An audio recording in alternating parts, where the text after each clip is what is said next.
Le téléphone portable, smartphone et tous les autres appareils électroniques nous sont très utiles au quotidien. Risque de courbature, de fatigue générale, d'insomnie, de faiblesse sexuelle, de surdité ou de cécité, des AVC, les charges électromagnétiques des téléphones portables, smartphones ou tout autre appareil électronique sont très dangereuses pour la santé et peuvent vous conduire à la mort. Utilisez désormais les autocollants anti-radiation GIA pour protéger et préserver votre vie.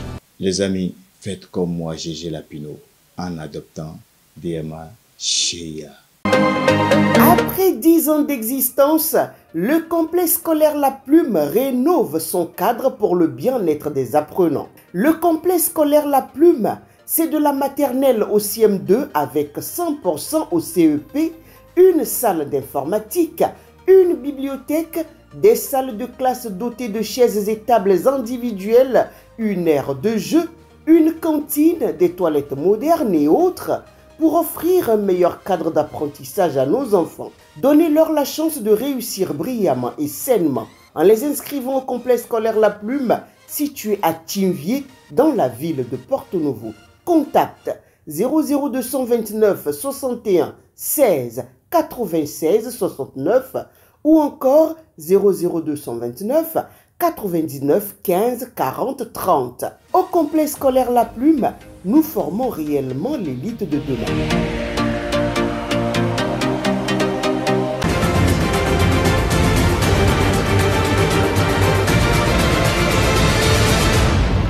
Guérit TV Monde, le leader des Web TV au Bénin. C'est le rendez-vous de l'information du soir sur Guérit TV Monde. Mesdames et messieurs, bonsoir et bienvenue. Affaire Frère Rouvi, l'audience des ravisseurs présumés de Steve Amoussou alias Frère Rouvi, identifié par les autorités judiciaires togolaises, s'est ouverte à la Criette ce mardi 3 septembre 2024 après les enquêtes. Les déclarations du prévenu en ce qui concerne ces ravisseurs présumés sont à suivre dans ce journal. Le non-respect des barrières par les camions gros porteurs est de plus en plus récurrent à Porto-Novo. Le passage forcé de ces derniers dans le quartier Akonaboué a délaissé les riverains dans une situation d'insécurité. Le cri de cœur de ceux-ci est à suivre dans cette édition. Rejet du projet de loi visant la révision de la Constitution par les députés au Sénégal. Les détails, c'est dans un instant avec Latifat Kouenou. À nouveau, bonsoir et bienvenue. En bref, j'ai ressenti le besoin d'aller prendre quelque chose. Je suis descendue et c'est là que 4 personnes se sont approchées de moi et ont engagé une discussion. Le temps entre la discussion et mon introduction dans le fourgon de couleur noire est de 20 à 25 minutes. J'ai pu identifier M.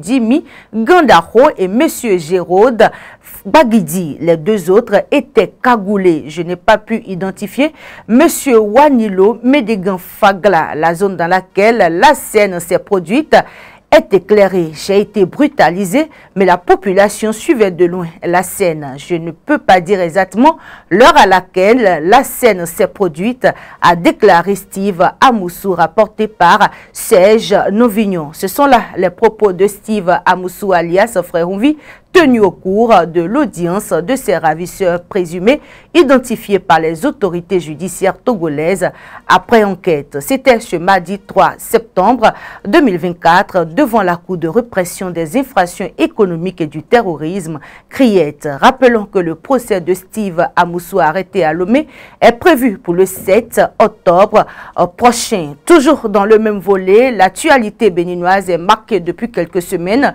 par l'affaire de l'enlèvement de Steve Amoussou alias Frère Rouvi sur le territoire togolais. Dans l'opinion publique nationale et même internationale, des voix ont condamné ce acte crapuleux organisé par des présumés individus qui seraient venus du Bénin. Malgré les multiples condamnations et accusations, c'est le statu quo du gouvernement béninois qui inquiète dans cette affaire perçue comme une atteinte à la souveraineté de l'État togolais. Ce silence de l'exécutif béninois, justifié par les vacances des membres de gouvernement, n'aura plus droit de citer avec la rentrée gouvernementale qui a eu lieu ce lundi dernier. À quoi donc s'attendre dans les jours à venir? La réponse, c'est dans ce commentaire que vous propose la rédaction. Une présentation d'Anselme Orisha. Le lundi 2 septembre 2024 marque la rentrée officielle de l'exécutif béninois après un mois de vacances. Ce retour a lieu dans un contexte particulièrement tendu avec plusieurs dossiers sensibles en attente, parmi lesquels figure l'affaire Steve Amossou, alias Frère Onvi, qui suscite depuis quelque temps une vive polémique au sein de l'opinion. En effet, le 12 août 2024, Steve Amossou, un chroniqueur et web activiste très critique envers le régime du président Patrice Talon, a été enlevé à Lomé au Togo par des individus présumés venus du Bénin, remis à la police républicaine béninoise. Il a ensuite été présenté au procureur spécial de la Cour de répression des infractions économiques et du terrorisme CRIET le mardi 20 août dernier. Les accusations portées contre lui incluent le harcèlement par voie électronique, la publication de fausses nouvelles et la provocation directe à la rébellion. Cet enlèvement a provoqué une réaction immédiate de la part des autorités togolaises qui ont condamné ce qu'elles considèrent comme une violation flagrante du droit international et des règles de coopération pénale internationale. Le procureur de Lomé, Talaka Mawama, a même émis un mandat d'arrêt contre les 4 présumés ravisseurs de Frère Onvi, dont 3 ont été identifiés seraient de nationalité béninoise suite à une enquête judiciaire ouverte à cet effet. Malgré la gravité des accusations et la condamnation ferme des autorités togolaises, le silence du gouvernement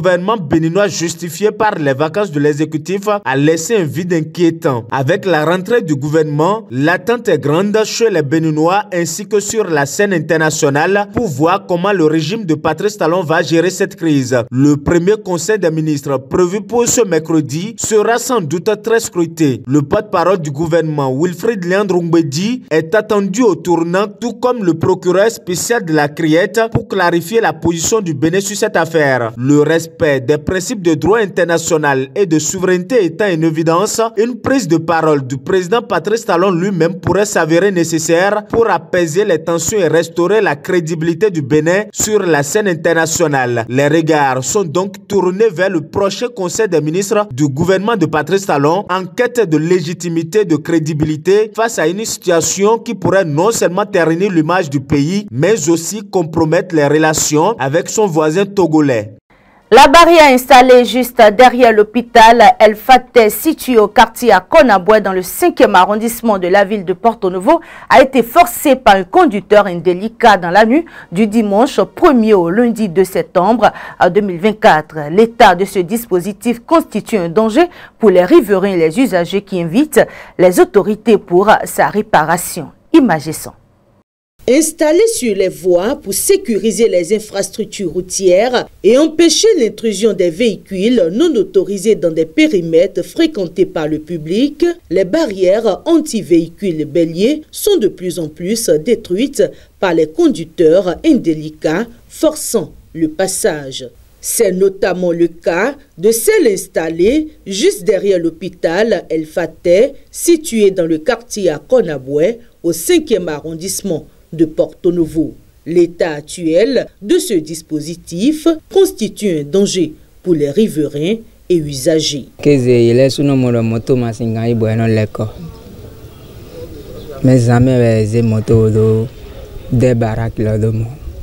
ne le font pas en journée. Ces conducteurs profitent de la nuit pour poser des actes d'incivisme. C'est une habitude pour eux. Je me demande pourquoi ils agissent ainsi. Moto da onya ngamba yi eba ngai camion ngai tendon sinon tala bio me goudron forcé ton bon wai on est janja et en de reverse parce que maman vite qui va tout comme ce que nous voyons là ne peut qu'être l'œuvre d'un gros lourd véhicule. On dirait que la tête a pu passer, mais la remorque non. Il a essayé de forcer le passage, ce qui a occasionné la destruction de la barrière. Je suis sûr que le véhicule en question a été aussi endommagé quelque part. Or, l'état dans lequel se trouve la barrière constitue un danger pour d'autres usagers.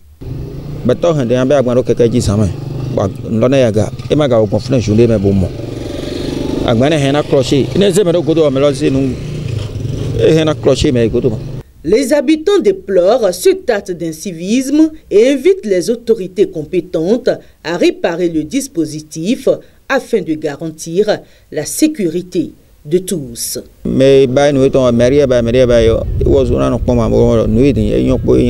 Que les autorités pensent à sa réparation. Je pense que nous n'avons pas forcément besoin de donner de la voix avant qu'elle n'agisse. Je voudrais plutôt qu'elle soit redressée et si cela est possible, qu'on augmente sa hauteur. C'est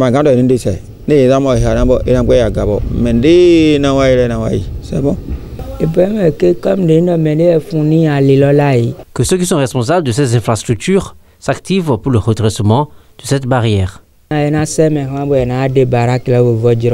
prise de conscience des usagers de la route s'avère indispensable pour préserver et maintenir la durabilité des infrastructures routières qui sont conçues pour faciliter le déplacement des personnes et des biens.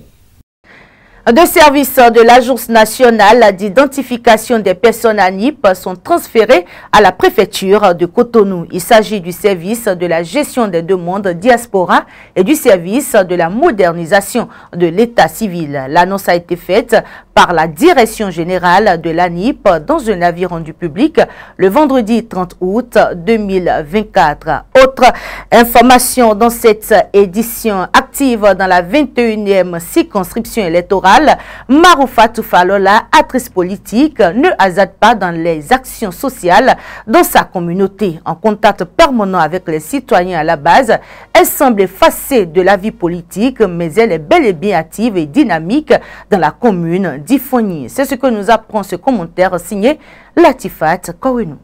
Maroufatou Falola, femme politique engagée et deuxième adjointe au maire de la commune d'Ifani dans le département du Plateau, ne cesse de se démarquer par son dynamisme et sa générosité.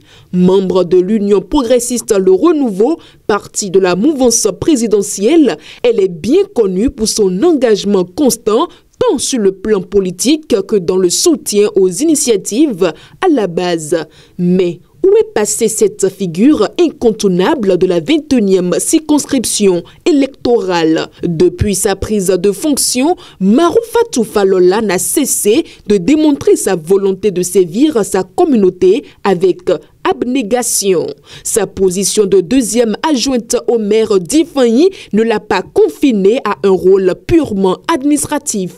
Bien au contraire, cette digne fille d'Ifani s'implique activement sur le terrain, s'assurant que les décisions prises au sein du conseil communal trouvent écho auprès des populations. Son approche de la politique est celle d'une proximité avec les citoyens afin de répondre efficacement à leurs besoins. Au-delà de son rôle politique, Maroufatou Falola se distingue également comme une entrepreneure passionnée par le développement de son pays, le Bénin en général, et de sa commune en particulier. Consciente des défis qui attendent les femmes rurales, elle s'engage activement à leur offrir son accompagnement. Son objectif est clair: autonomiser les femmes, les aider à s'organiser en coopérative et leur fournir des outils nécessaires pour améliorer leurs conditions de vie. Maroufatou Falola a initié plusieurs programmes de formation pour renforcer les capacités des femmes dans des domaines tels que l'agriculture durable, l'artisanat et la gestion de petites entreprises.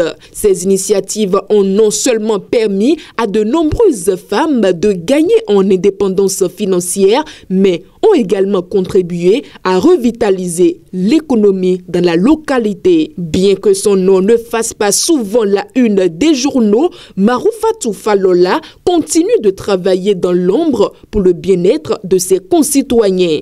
Ceux qui la connaissent savent qu'elle préfère l'action aux paroles, ce qui pourrait expliquer sa relative discrétion médiatique. Mais pour ceux qui bénéficient de ses actions, son impact est indéniable et appréciable.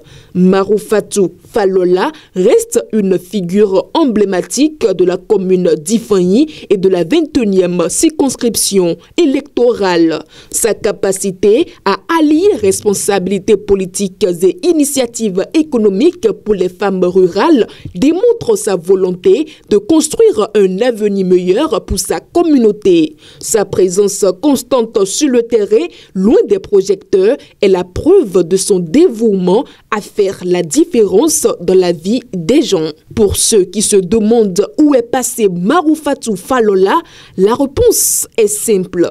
Elle est là où elle a toujours été, au service de sa commune et de ses habitants. À quelques jours de la rentrée scolaire 2024-2025, les stands de vente de fournitures scolaires sont déjà installés un peu partout dans la ville de Porto Novo. Une équipe de la rédaction a parcouru les différents stands afin de voir l'atmosphère qui y règne. Regardez. La rentrée scolaire 2024-2025 s'annonce à grands pas sur toute l'étendue du territoire national. Dans la ville capitale, les abords des rues et artères stratégiques sont envahis par les stands de vente de fournitures scolaires. Un tour dans la ville et le constat est frappant. Une situation qui augmente le stress et l'adrénaline chez les parents. Pour le moment, nous ne pouvons pas dire que ça se passe comme cela se doit. Comme nous sommes toujours à la veille, on espère toujours que la période forte vienne pour que les parents puissent sortir et acheter des fournitures à leurs enfants. Les parents viennent, mais on ne trouve pas trop de l'ambiance au niveau des parents pour l'achat des fournitures. Cette année, les parents sortent difficilement. Nous n'avons pas encore d'affluence, mais nous prions afin qu'ils trouvent les ressources nécessaires pour venir prendre des sacs pour leurs enfants. Des sacs, cahiers, stylos, chiffons, des livres, tout y est pour faciliter la rentrée des enfants. Mais les parents peinent à sortir. L'innovation cette année est que nous avons diminué considérablement les prix des sacs et bien d'articles pour l'école. Les parents se plaignent dans la mesure où il n'y a pas l'argent dans le pays qu'ils disent. Comparativement à l'année dernière ou à cette année, on voit qu'il y a une peu de baisse au niveau des prix des fournitures scolaires. Je les exhorte à vite sortir pour acheter des fournitures à leurs enfants, puisque au moment de la période forte, ils sont trop sur nous, donc il y a trop de l'ambiance. Prévu pour le 16 septembre prochain, l'école béninoise rouvrira à nouveau ses portes sur toute l'étendue du territoire national. Parlons toujours éducation, il faut dire que l'approche par compétence, c'est-à-dire l'évaluation critériée, est la voie privilégiée par le système éducatif béninois depuis près de 20 ans. Mais pour certains parents d'élèves, cela influe négativement sur le rendement des apprenants compte tenu de l'absence de compétitivité entre eux. Suivez plutôt. Depuis près de 2 décennies, le système éducatif béninois a adopté l'approche par compétence comme méthode d'apprentissage. Cette approche se concentre sur l'acquisition de compétences plutôt que sur l'accumulation de connaissances, privilégiant ce que l'apprenant sait faire, peut faire ou connaît. Ainsi, les classements qui autrefois motivaient les apprenants à améliorer leur rendement ont été abandonnés. Nous avons souvent fait ce constat quand on nous envoie les bulletins des enfants.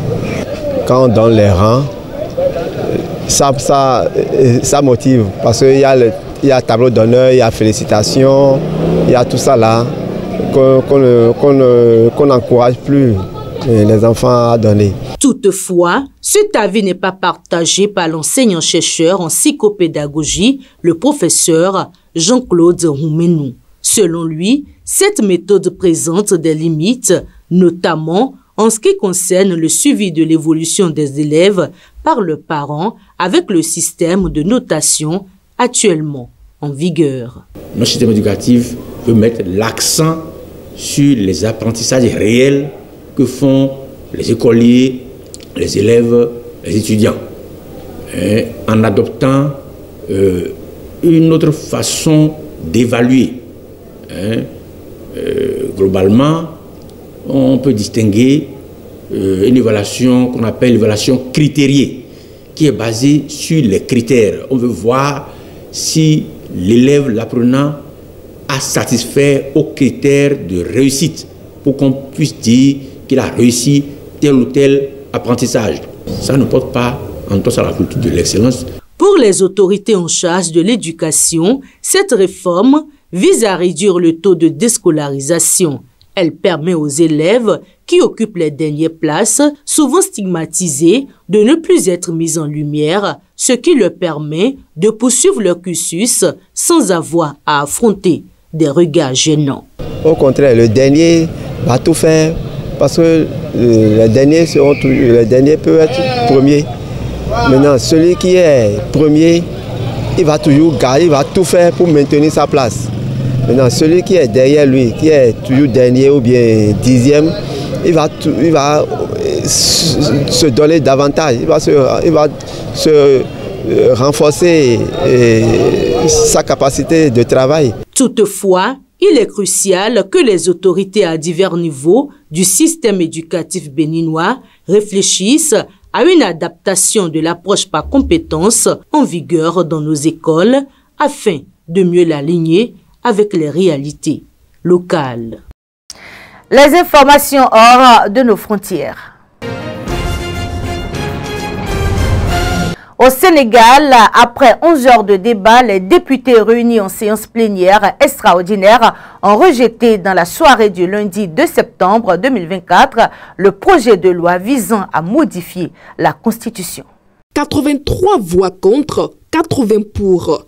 Peu après 22h30, la modification de la Constitution est rejetée. L'épilogue d'une journée de débat particulièrement agitée et très souvent éloignée du sujet initial, à savoir la suppression des deux institutions. Les échanges ont été quelque peu agités par moments dans l'hémicycle, mais aussi en tribune.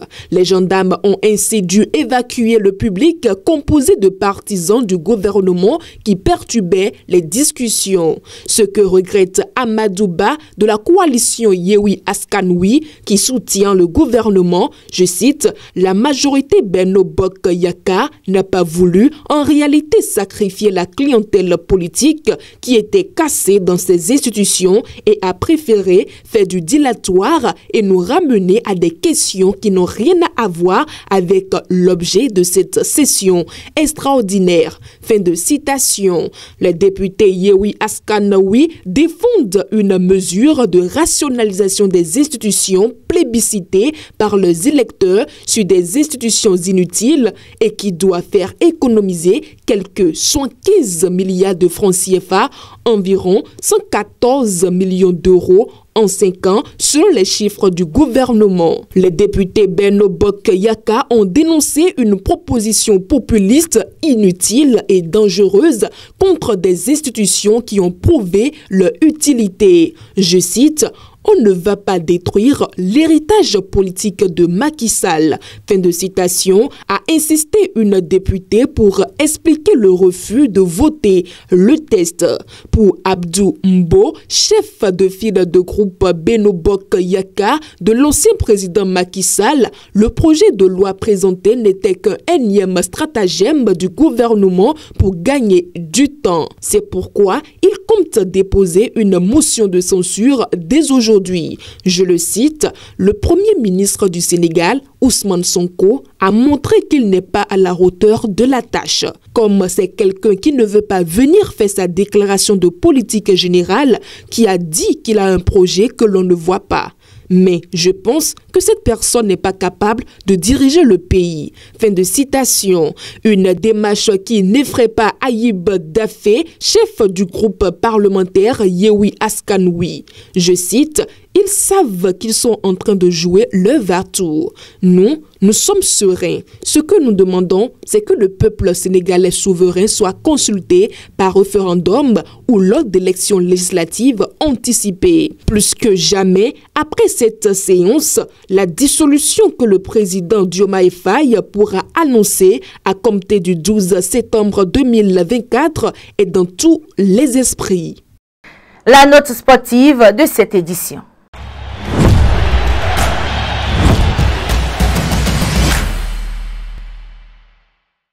Le Nigeria se prépare à affronter le Bénin à domicile le 7 septembre 2024 pour la première journée des éliminatoires de la CAN 2025. Un coup a récemment frappé les Super Eagles. Le défenseur Bright Osayi Samuel est contraint de déclarer forfait, nous informe Patrice Ayoutan.